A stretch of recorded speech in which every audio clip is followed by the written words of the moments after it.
individuals who were born, like my mother. My mother was born in 1942. Joe was born, I think, in 1941. They went to Alabama State together. Uh, People who my mother was secretary of the SGA and Joe was president of the SGA. Which most folks don't realize. So I've known Joe for a very long time. People who were born around that time frame, you have to remember, they literally rode the back of the bus in Montgomery. You know, Joe and my mother literally remember being on the back of the bus. And Joe and my mother can tell you about the times when they were sitting on that bus and they wanted to sit at the front and they, for a moment, contemplate, well, what if I just sat here? What would they do to a kid? What would they do to a 13 or 14-year-old? And literally, when Joe was SJ president, my mother was secretary of the SJ at Alabama State, the big controversy on campus was, do we participate in the civil rights marches? Do we go to Greensboro, North Carolina? Do we, Selma hadn't happened yet, but do we participate in these events? Because there are always rumors of marches and events. And a lot of people said, no, we're not going to do that. And that was one of the big dividing lines on campus, the yes, I would, no, I wouldn't. And if you were in your teens or early 20s in the late 50s and 1960s, think about what it was like to live in the state. Think about what it was like to live in a state where literally if you had to go to the bathroom, you know, you didn't have full discretion as to where you could go. You know, they couldn't even imagine in that era blacks even influencing elections.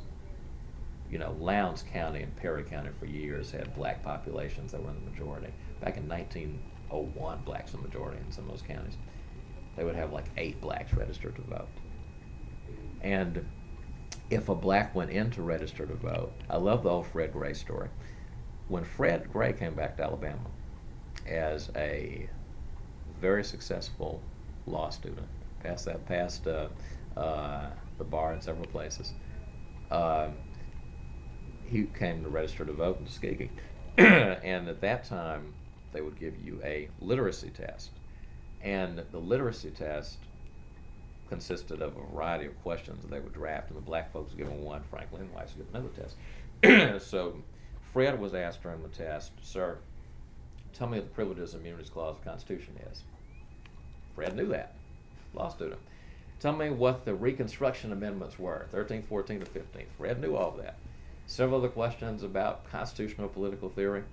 Fred gave all the answers. The registrar was a 17-year-old female who was probably a 27-year-old female who may or may not have had a high school education. She famously said to him, sir, you have failed the test. And he said, well, Fred's very precise. He said, well, would you identify for me the deficiencies in my answers?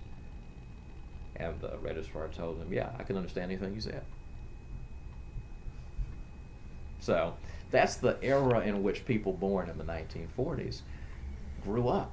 So by definition, if you've come of age in that era when you weren't even thinking about somebody black being president of the United States or governor, something like that, it's hard to adjust your mindset to think that a community that I lived in, which once pushed me in the back of the bus, might now conceivably make somebody governor.